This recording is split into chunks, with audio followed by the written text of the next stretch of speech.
Olá, é uma alegria a gente estar voltando a fazer um estudo relacionado à nossa doutrina espírita e desta feita, sempre que a gente se depara com o estudo da obra do Livro dos Espíritos, essa primeira obra de Allan Kardec, a gente entende que se trata de uma grande obra que revoluciona o pensamento da história da humanidade, revoluciona os conceitos, os valores, e foi nesse sentido que a gente resolveu fazer esse estudo com vocês do Livro dos Espíritos, o seu contexto, a sua abrangência e a atualidade do pensamento espírita.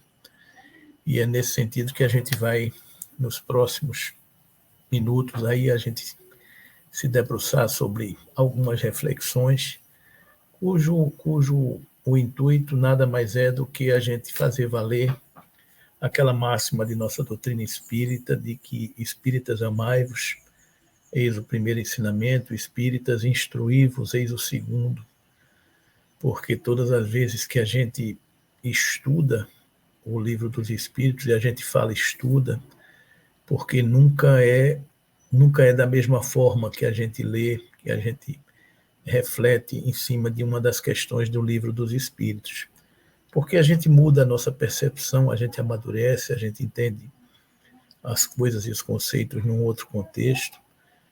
E é sempre bom a gente rever, a gente estudar novamente, porque sempre essa condição consolida essa informação dentro de nós e nos ajuda a transformar o ser moral, cujo grande desafio da nossa existência é essa transformação moral, como nos ensina a doutrina espírita. Então vamos juntos mergulhar um pouco nessa reflexão e, como disse, incentivar o estudo permanente da nossa doutrina espírita, porque, como nos diz Emmanuel, Kardec já dizia, né, que o espiritismo será o que fizerem dele os espíritas. Então nós temos, como espíritas, nós temos essa tarefa grandiosa de disseminar essa informação espírita, né? Mas vamos lá, vamos dar sequência ao nosso estudo deste momento. Pois bem, a gente vem falar um pouco do contexto, da abrangência e da atualidade desse Livro dos Espíritos, e a gente inicia colocando que o contexto histórico é sempre importante a gente frisar. Ele sempre atende a um apelo da espiritualidade superior, do planejamento superior, que fala da maturidade que a humanidade pode ter para receber uma nova revelação. Já é de conhecimento de alguns, e vocês já ouviram falar, que a nossa doutrina espírita trata-se da terceira revelação, ou seja, após a primeira revelação, que foi os ensinos, as informações trazidas por Moisés, 1.300 anos mais ou menos antes de Cristo. A segunda revelação, o cristianismo, trazida por Jesus e todo o seu conteúdo moral, da sua lei de amor. E só no século XIX, 1857, veio à luz a doutrina espírita, o Livro dos Espíritos, né? Exatamente porque esse século XIX era um desses momentos em que a humanidade foi agraciada com um grande número de espíritos iluminados, que vieram trazer profundas transformações na conjuntura política, social, científica, cultural e econômica daquela época. É o século que foi conhecido pela humanidade como o iluminismo, né? Então, é importante a gente refletir dessa condição evolutiva da humanidade, quando a gente está preparado para receber o advento de uma nova informação e não vai ter nenhum sobressalto sobre ela. A espiritualidade comanda que essa revelação seja trazida e a gente começa a receber novas luzes, levantar o véu sobre determinadas informações que até então estavam não reveladas, digamos assim, ou se reveladas, ainda não tão bem explicadas. Então, a doutrina espírita é esse movimento que surge no século XIX para trazer, quando a humanidade estava preparada, luz sobre todos esses fenômenos, né? Um dia desses ainda estava trabalhando em uma reunião mediúnica na nossa instituição espírita, e a gente conversando com um dos espíritos que se comunicava, a gente falava sobre o contexto dos nomes que são atendidos, são tratados, as filas que são atendidas nas reuniões mediúnicas.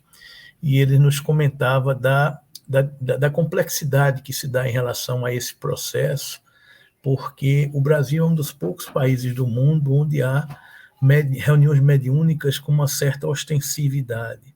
Então, essas filas, esse esclarecimentos que são prestados a tantas almas necessitadas de informações, muitas vezes só conta com as casas espíritas no Brasil para que esse trabalho seja realizado, e mesmo assim, muito insipidamente ainda, porque somos poucos espíritas, somos poucas casas espíritas, e temos essa responsabilidade de fazer esse trabalho de esclarecimento, tanto para encarnados quanto para desencarnados. Então, a gente muitas vezes não tem dimensão da grandiosidade que é esse momento que a gente tem, apenas 2 séculos de doutrina espírita, né?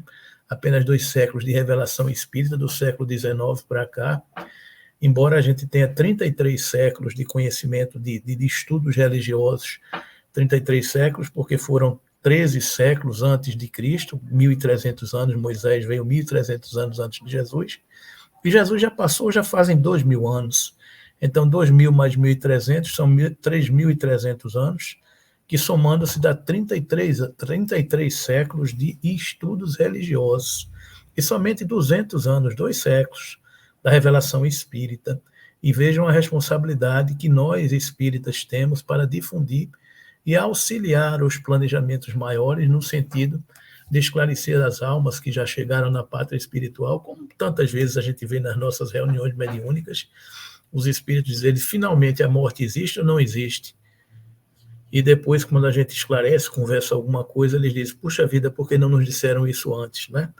Então, quantos de nós não temos essa informação? E muitas vezes, por ficamos acabrunhados, sem poder, com receio de divulgar. Então, se a gente conseguir, pelo menos, divulgar que não há morte, que tudo é vida, já estamos cumprindo o nosso papel, já estamos revelando essa doutrina para tanta gente que precisa de consolo, esclarecimento e luz para tocar a sua jornada, né?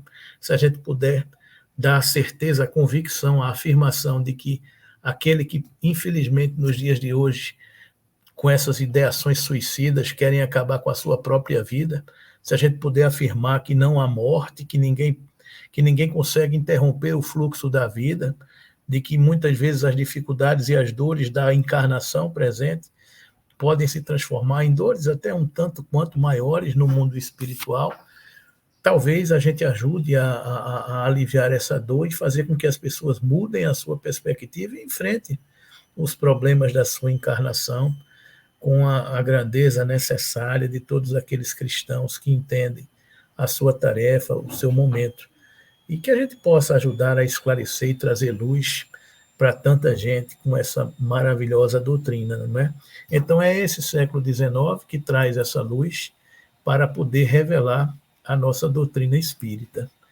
E as grandes transformações vieram apoiadas principalmente em ideias renovadoras divulgadas pelos espíritos reformadores denominados iluministas e enciclopedistas, que se dão principalmente apoiados em ideias de grandes movimentos sociais europeus, a queda do absolutismo, e tantos outros movimentos nos Estados Unidos, a Constituição da Filadélfia, a Revolução Francesa, e tantos movimentos que aconteceram provocando as transformações sociais da época da humanidade. E é exatamente nesse contexto que a espiritualidade comanda esse processo de revelação e reencarna na França, em 1804, no dia 3 de outubro, um dos mais lúcidos discípulos do Cristo, que é o senhor Hippolyte Léon Denis Rivaio, o nosso Allan Kardec, que vem com essa tarefa de sistematizar a doutrina espírita, não é? São espíritos missionários que vêm à Terra com a sua capacidade, com a sua bagagem intelectual, para fazer com que venha à luz a sua capacidade de síntese, o seu bom senso, a sua condição de nos revelar essa doutrina. E também, nessa mesma época, no século XIX, surgiu na cidade de Hydesville, nos Estados Unidos, os fenômenos da família Fox, aquelas batidas nas paredes. Ou seja, parece que havia uma invasão organizada do mundo espiritual para que os fenômenos espíritas tornassem-se uma realidade, para que as pessoas começassem a despertar para esse fenômeno, porque foi também nessa época que surgiu o Espiritismo como um conjunto de leis e princípios destinados à humanidade, que já se encontrava amadurecida, como a gente mencionou, para receber o Consolador, a nova revelação prometida por Jesus. E essa revelação, queridos amigos, ela se deu principalmente a partir daquelas informações das mesas girantes, que a gente já ouviu falar muitas vezes, né? Quando Kardec, na época, o senhor Hipólito Leão Denis Arrivai, via aqueles fenômenos das mesas que giravam e respondiam perguntas inteligentes, e ele dizia que aquilo ali, para ele, era uma outra questão, que ele acreditaria quando visse e quando provassem a ele que uma mesa teria cérebros para pensar, nervos para sentir e que se poderia tornar sonâmbula. Até lá, isto seria uma fábula para provocar o sono, ou como a gente diz no nosso Nordeste, é conversa para boi dormir, não é? O raciocínio lógico, a capacidade de intelectual de Kardec queria perquirir o que estava por trás de tudo aquilo ali. E ele dizia que, para ele, aquilo ali era a revelação de uma nova lei, que a mim mesmo prometi aprofundar, entrevendo nestes fenômenos a chave de problema tão obscuro e tão controvertido do passado e do futuro. A solução de que havia procurado toda a minha vida era, em uma palavra, uma completa revolução nas ideias e nas crenças. Os espíritos foram para mim, desde o menor até o mais elevado, meios de colher informações e não reveladores predestinados. Então, meus irmãos, essa revolução do pensamento espírita, até hoje, a gente vê tanta gente que não tem a perspectiva de saber da realidade do espírito. Quantos amigos, familiares, a gente se encontra, a gente conversa e não acreditam na realidade do espírito, não acreditam muitas vezes em Deus. Então, essa percepção do pensamento espírita, da revelação espírita, ela muda completamente a nossa realidade, ela muda a nossa forma de pensar, de agir, a nossa perspectiva do que vem antes, do que vem depois, do que somos, do que é que estamos fazendo aqui. É uma revolução completa nas ideias, como nos dizia Kardec, não é? Então, ele segue mais adiante, a gente segue um pouco mais adiante nesse estudo, que a codificação, eu não vou entrar em detalhes aqui para que vocês estudem, porque, na verdade, houve uma sistematização, porque as perguntas que Kardec fazia e das respostas respondidas por diversos médios em diversos locais diferentes, ele colocava em ordem, comparava-as, e da fusão e comparação das respostas coordenadas e classificadas, ele surgiu classificando a primeira edição do Livro dos Espíritos, né? E nessa codificação lhe foi sugerido o nome de Allan Kardec, que tinha sido um sacerdote druida, que ele havia sido há muito tempo atrás, quando ele pertencia era um sacerdote na região das Galhas, onde hoje é a França, e pediram para que ele assinasse a codificação com o nome de Allan Kardec, para que o cientista, o pesquisador, o educador, Hipólito Leão Denis Arrivai, não fosse o autor daquela obra, porque as pessoas poderiam avaliar a obra por quem escreveu. Então, a espiritualidade queria que as pessoas valorizassem a obra pelo seu conteúdo e não por quem estava assinando. Por isso que trouxeram o nome de um desconhecido, na época, como sendo o autor daquela obra, que seria Allan Kardec. Essa foi a informação, né? E esse Livro dos Espíritos, meus queridos amigos, ele traz os princípios da imortalidade da alma, da natureza dos espíritos e suas relações com os homens, as leis morais, a vida presente e a vida futura, e o porvir da humanidade, segundo os ensinos dados por espíritos superiores com o concurso de diversos médios. Essa é uma outra informação relevante. Por que relevante? Porque na primeira revelação, a gente teve em Moisés a personificação de um profeta que revelava para a humanidade, através de das informações, muitas vezes mediúnicas, mas naquela época as pessoas não sabiam, a revelação de uma lei. E depois de Moisés, diversos profetas que compõem os livros do Velho Testamento, os 39 livros do Velho Testamento, são revelações trazidas por profetas. Depois Jesus veio trazer o cristianismo, e até hoje os judeus acreditam que Jesus é apenas mais um dos profetas. E na doutrina espírita, não. A gente não acredita que Jesus é mais um dos profetas, a gente já sabe que Jesus é o governador planetário, o espírito mais perfeito que já passou por aqui, não é? E a doutrina espírita é a revelação, segundo os ensinos dados pelos espíritos, que são a voz dos homens que já viveram na Terra, de uma forma global, acontecendo em toda parte do orbe, para que não fique predeterminada uma determinada região, mas que todo mundo tivesse acesso a essa informação. Então, essa também é uma revolução no caráter universalista da informação dos espíritos. Uma outra questão dessa abrangência do Livro dos Espíritos é que essas 4 partes que compõem o Livro dos Espíritos é composto de 4 livros ou 4 partes, onde a primeira parte ele trata das causas primárias, a segunda parte ele trata do mundo espírita, a terceira parte ele trata das leis morais e a quarta parte das esperanças e consolações.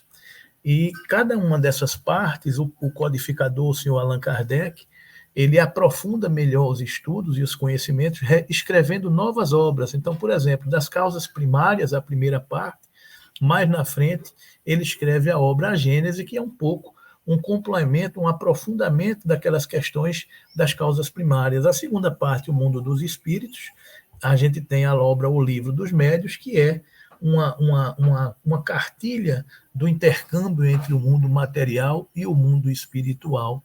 A terceira parte, as leis morais. Kardec, posteriormente, nos traz o Evangelho segundo o Espiritismo, e é bom que a gente ressalte e afirme para todo mundo que a doutrina espírita não tem um novo evangelho, que a gente não tem uma nova Bíblia, que nós seguimos o Evangelho do Cristo, nós seguimos a Bíblia Sagrada, o Velho Testamento, o Novo Testamento, e as informações dos Espíritos nos revelam essa situação que é trazida pela humanidade. Então, toda a informação, se vocês observarem o Evangelho segundo o Espiritismo, ele traz em cada capítulo o enunciado evangélico, que está lá em uma das partes do Velho Testamento ou do Novo Testamento, dos evangelistas Marcos, Mateus, João e Lucas. Depois há um comentário de Allan Kardec a respeito daquela passagem do Evangelho. E, por último, você tem as informações dos espíritos, que são mensagens mediúnicas trazidas por médiuns a respeito daquela temática que é tratada em cada um daqueles 28 capítulos do Evangelho segundo o Espiritismo.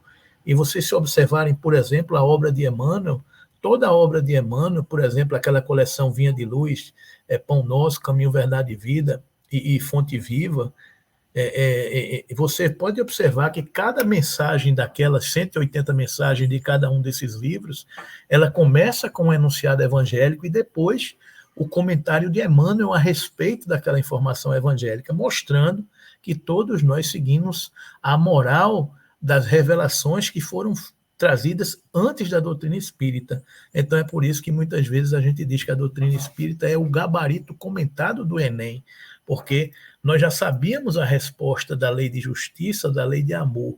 Agora a gente entende o porquê justiça, porquê amor, porquê caridade, que os espíritos nos revelam e nos ensinam. Então, é uma informação gradual que a gente, à medida que vai passando, a gente vai amadurecendo aquelas informações. O próprio Jesus já dizia, ouvistes o que foi dito, ou seja, ele se referenciava às leis de Moisés e dos profetas, mas ele revelava uma nova informação, trazendo mais luz àquilo que tinha sido esclarecido e ensinado, não é? Aí, outra coisa que é importante a gente saber é que o Espiritismo é, ao mesmo tempo, uma ciência de observação e uma doutrina filosófica. Como ciência prática, ele consiste nas relações que se estabelecem entre nós e os espíritos. como filosofia, compreende todas as consequências morais que demandam dessas mesmas relações. O Espiritismo é uma ciência que trata da natureza, origem e destino dos espíritos, bem como de suas relações com o mundo corporal. Então, meus amigos e irmãos, eu não tenho nenhuma dúvida de afirmar para vocês que pensar como espírito muda completamente a nossa percepção. Pensar como um espírito muda completamente a nossa realidade. A gente saber que a vida não começa no berço e não termina no túmulo é uma realidade inconteste para mudar completamente a forma da gente viver, da gente pensar, da gente reagir e da gente se relacionar. Uma outra coisa que eu gostaria de colocar para vocês é a gente entrar na cabeça de Kardec. A gente procurar estudar as obras de Kardec, entendendo, por exemplo, a parte primeira, aquele primeiro livro das causas primárias, de onde viemos, onde temos capítulos que falam de Deus, dos elementos gerais do universo, da criação, do princípio vital. Então, isso são informações maravilhosas que a gente se debruça em uma série de revelações de informações que a gente desperta para a realidade que a gente nunca entendeu. Por exemplo, Deus, a inteligência suprema, a causa primária de todas as coisas, que há dois elementos gerais no universo, a matéria e o espírito. Então, são revelações que a gente vai se debruçando e entendendo a cabeça de Kardec, como ele sistematizou a doutrina espírita. Na segunda parte, a gente vai ter o mundo espírita, o mundo dos espíritos, com os capítulos que falam dos espíritos, da encarnação dos espíritos, da volta do espírito extinta à vida corpórea, à vida espiritual, da pluralidade das existências, com questões do tipo em que se funda o dogma da reencarnação. É-nos possível conhecer exatamente o estado físico e moral dos diferentes mundos? Têm sexos os espíritos? O capítulo 5 das considerações sobre a pluralidade das existências. O capítulo 1, quando fala dos espíritos, ele nos revela uma escala espírita. No capítulo 2, Kardec questiona qual o objetivo da encarnação dos espíritos. No capítulo 6 da vida espírita, questões como os parentes e amigos sempre se reúnem depois da morte, da volta do espírito à vida corporal, sabe os espíritos em que época reencarnarão, da emancipação da alma, no capítulo 8, durante o sono, a alma repousa com o corpo. Capítulo 9, essa questão conhecidíssima, 459, se os espíritos influem os nossos pensamentos e os nossos atos. No capítulo 10, das ocupações e missões dos espíritos. E o capítulo 11, que foi... Isso aqui é um tratado, gente, que fala sobre os 3 reinos, a conexão que há entre o reino animal, o vegetal e o mineral, o vegetal e o hominal. O reino mineral, vegetal e animal. E esse estudo aqui é fantástico, porque eles nos falam que, por exemplo, que os animais têm alma, mas que a diferença da alma de um animal para a alma do homem é mais ou menos a distância da alma do homem para a alma de Deus, para Deus. Ou seja, são princípios de informações que a gente vai clareando e fazendo perceber a realidade do mundo espiritual que está à nossa volta, não é?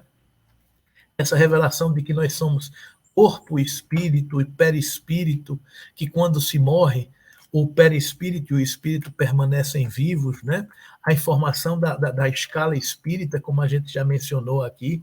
E eu estou passando por isso aqui, gente, somente para aguçar, como eu disse no começo, a curiosidade de todos para provocar o estudo da doutrina espírita, a escala dos mundos habitados, as categorias de mundo primitivo, de expiações e provas, tanto que a gente fala o mundo de regeneração, mundos celestes, mundos felizes, ou seja, aguçando a curiosidade de todos para que a gente estude a doutrina espírita e compreenda melhor tantas revelações que nos foram dadas, né?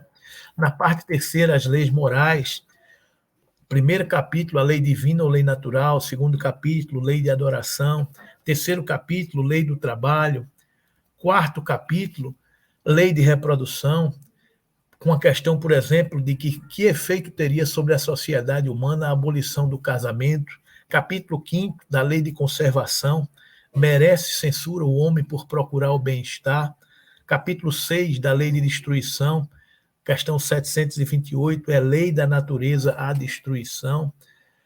Capítulo 7 da lei de sociedade, Questão 775, por exemplo, qual seria para a sociedade o resultado do relaxamento dos laços de família? Capítulo 8º, de novo, gente, eu só estou mencionando alguma dessas questões para aguçar a curiosidade, porque são 1019 questões que existem no Livro dos Espíritos, não é? Da lei do progresso, qual o maior obstáculo do progresso, na questão 785, que a gente já ouviu falar, que é o orgulho e o egoísmo, não é isso? Questão 798, o espiritismo se tornará crença comum ou ficará sendo partilhado como crença apenas por algumas pessoas? Questão 9, capítulo 9 da lei de igualdade, que pergunta se perante Deus são iguais todos os homens. Capítulo 10 da lei de liberdade, pode o futuro ser revelado ao homem? Na questão 868. Capítulo 11 da lei de justiça, de amor e caridade, questão 886, qual o verdadeiro sentido da palavra caridade? Como a entendia Jesus? Aquela conhecida resposta, benevolência para com todos, indulgência e perdão das ofensas. Capítulo 12 da perfeição moral, qual o meio mais prático, mais eficaz que tem o homem de se melhorar nesta vida e de resistir à atração do mal? Não é? Então, por aí vai, meus irmãos, a gente estudando a nossa doutrina espírita e chega na quarta parte das esperanças e consolações, para onde nós vamos, né? 2 capítulos, o capítulo das penas e gozos terrestres, quando ele pergunta na questão 920, por exemplo, se pode o homem gozar de completa felicidade na Terra, e no capítulo 2 das penas e gozos futuros, com várias questões de qual a consequência do arrependimento no estado espiritual, que consequência produz o arrependimento no estado corporal, já desde esta vida poderemos ir resgatando as nossas faltas, e por aí vai. Então, meus irmãos e meus queridos amigos, essa é a cabeça de Kardec, para a gente compreender como ele sistematizou essa doutrina, como ele organizou o pensamento espírita para que a gente estude, estudando a obra básica, que é o Livro dos Espíritos, a sua abrangência, mergulhando nas outras obras adicionais, a gente vai aprofundando o nosso conhecimento na nossa doutrina espírita. E a gente aprende com essa nossa doutrina os 5 princípios básicos da doutrina espírita: a existência de Deus, a existência dos espíritos, a pluralidade das existências, a pluralidade dos mundos habitados e a comunicabilidade dos espíritos. E uma consequência de tudo isso é a transformação moral. Aquela velho jargão que se diz que conhece-se o verdadeiro espírita pela sua transformação moral e pelos esforços que empreende para domar as suas más inclinações. Não é isso? Então, meus irmãos, dando sequência a tudo isso, a gente chega nessa condição, a gente chega nessa parte que a gente fala da atualidade do pensamento espírita. Por que a gente fala dessa atualidade do pensamento espírita? Primeiro, porque revela, a doutrina espírita nos revela um conceito não antropomórfico de Deus. Deus não personaliza-se mais pela imagem do homem, que, entretanto, nos permite percebê-lo como nosso Pai e descobri-lo como seus filhos. Deus é a inteligência suprema, a causa primária de todas as coisas. O segundo aspecto que a gente coloca aqui é um aspecto revela-nos a vida como manifestação da lei de atração que rege o universo em suas múltiplas dimensões. A vida está presente em toda parte, desde o reino mineral, do reino vegetal, do reino animal, chegando no reino nominal. O princípio inteligente vai se individualizando em toda parte da humanidade, em tudo é vida no universo que nós assistimos, que nós conhecemos e que ainda não conhecemos. Revela-nos o Espírito, a individualização desse princípio inteligente do universo e os espíritos como sendo os seres inteligentes da criação. Muito pouca gente tem essas informações tão mastigadas e tão detalhadas e tão logicamente reveladas para todos nós. Revela-nos a dimensão espiritual como condição permanente dos espíritos, que não se interrompe, mesmo estando mergulhados no corpo físico. Nós somos criaturas espirituais vivendo uma experiência material. Não somos criaturas materiais vivendo uma experiência espiritual. Revela-nos a encarnação e a reencarnação como processos que habilitam os espíritos a atuar de forma progressivamente consciente e qualificada na obra da criação. a encarnação e a reencarnação, pilares fundamentais que estabelecem a justiça divina, que nos colocam como antepassados de nós mesmos para entendermos a lógica e a justiça que há nas leis de Deus e no amor que preside todas as suas leis. Revela-nos o mundo espiritual, dotado de uma organização que assegura novas manifestações da vida, superando definitivamente os conceitos da vida espiritual das velhas crenças, ou seja, ao nosso redor, acima de nós, em todas as partes do universo, há um mundo espiritual, o mundo principal, a realidade espiritual, que é dotada de uma organização que o nosso mundo é uma cópia dessa organização que existe no mundo espiritual. Destaca o caráter permanente do intercâmbio entre os espíritos como um caminho de amor e auxílio para o progresso do ser.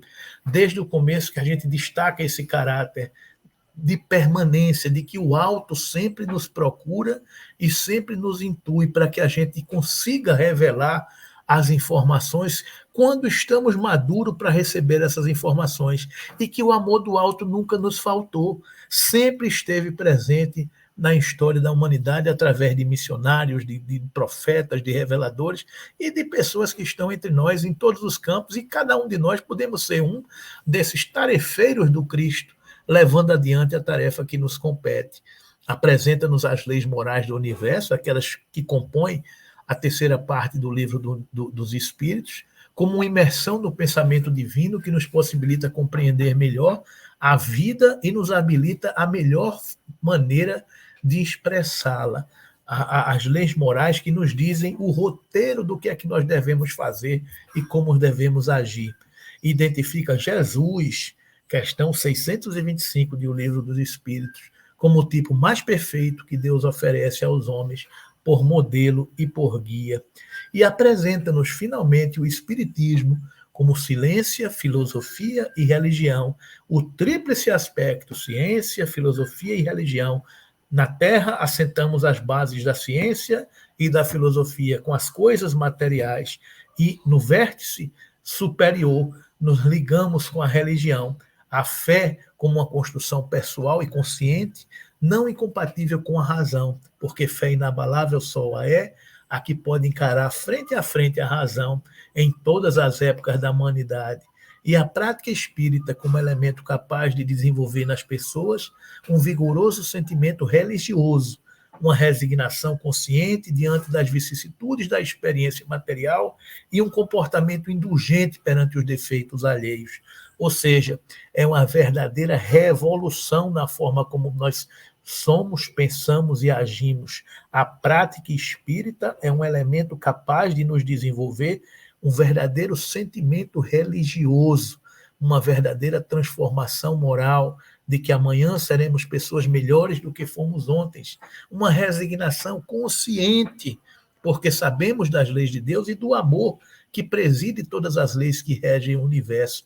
E diante das vicissitudes da nossa experiência material, que todos nós passamos por desafios, mas entendendo Deus como o maestro dessa lei de amor, o organizador dessa sistematização das leis divinas que regem o universo, a gente só pode esperar que tudo que vem de Deus é para o nosso crescimento, para a nossa grandiosidade, para a nossa evolução e para o nosso amor. E termos um comportamento indulgente perante os desafios e os defeitos alheios. Por quê? Porque nós sabemos, todos partem de uma escala espírita. Então sabemos que temos sempre espíritos mais atrasados e espíritos mais adiantados. Nós estamos todos caminhando juntos para compor a família humana. E é isso que a doutrina espírita nos ensina, nos informa, nos esclarece, para que a gente viva melhor. E aí eu vou encerrar, por causa do tempo, trazendo uma reflexão de Kardec lá na Gênese para falar que o pensamento espírita é sempre atual, porque as descobertas que a ciência realiza, longe de o rebaixarem, glorificam a Deus. Unicamente destrói o que os homens edificaram sobre as falsas ideias que formaram de Deus. Caminhando de par com o progresso, o espiritismo jamais será ultrapassado, porque se novas descobertas lhe demonstrassem estar em erro acerca de um ponto qualquer, ele se modificaria nesse ponto. Se uma verdade nova se revelar, ele a aceitará. Então está aí, meus queridos amigos e irmãos, a doutrina espírita é sempre progressista. Se a ciência descobre um determinado aspecto, num determinado ponto, a doutrina espírita vai com a ciência naquele ponto. Se algo novo se modificar, a gente aceita essa nova revelação. Mas é isso aí, é a doutrina espírita que nos revela, que nos informa, que nos esclarece. Então está aí, meus irmãos, essa contribuição que a gente traz para que a gente estude e se debruce nessa obra espírita, porque, repito, o que dissemos no começo, o espiritismo será o que fizerem deles os espíritas. Então, Dr. Bezerra de Menezes falou nos slides que eu passei aí rapidamente, que eu não dei o tempo de detalhar, que o espiritismo teve 3 momentos. Um primeiro momento de 70 anos, o primeiro portal, que falava da difusão do movimento espírita, o século XIX, os espíritos acontecendo, os fenômenos acontecendo em toda parte, que se viram para dar razão à existência dos espíritos. O segundo momento, de mais ou menos 1920 ao final do século passado, que é exatamente o momento da difusão das casas espíritas, da difusão da doutrina espírita, a propagação da informação espírita. E o terceiro momento, que estamos iniciando esse terceiro momento da revelação espírita, que culminará mais ou menos por volta de 2050, é o momento de quê? É o momento da maioridade das ideias espíritas, ou seja, a aplicação de todos os conhecimentos espíritas na sociedade. Então, o espiritismo não será a religião do futuro, mas será o futuro das religiões, porque todas as religiões, os movimentos filosóficos da humanidade dirão a mesma coisa, porque o espiritismo está na natureza e progredirá com ela. Então, tudo que o espiritismo nos revela são leis de Deus, e essas leis de Deus serão reveladas e atualizadas em todos os movimentos da humanidade. A gente já está vendo várias escolas religiosas dizendo a mesma coisa que a doutrina espírita diz. A gente já está vendo muitos espíritos espíritas reencarnados no seio de grandes escolas filosóficas e religiosas. Portanto, queridos amigos, o espiritismo será o que fizerem dele os espíritas. Honra e glória a Kardec, que possamos colocar a mão na charrua, não olhar para trás, seguir com Jesus no nosso processo de transformação da moral, pessoal e da humanidade. Que nos abençoe o Mestre Jesus e que sigamos firmes e fortes, seguindo o conselho: espíritas, amai-vos, eis o primeiro ensinamento; espíritas, instruí-vos, eis o segundo ensinamento. Muita paz.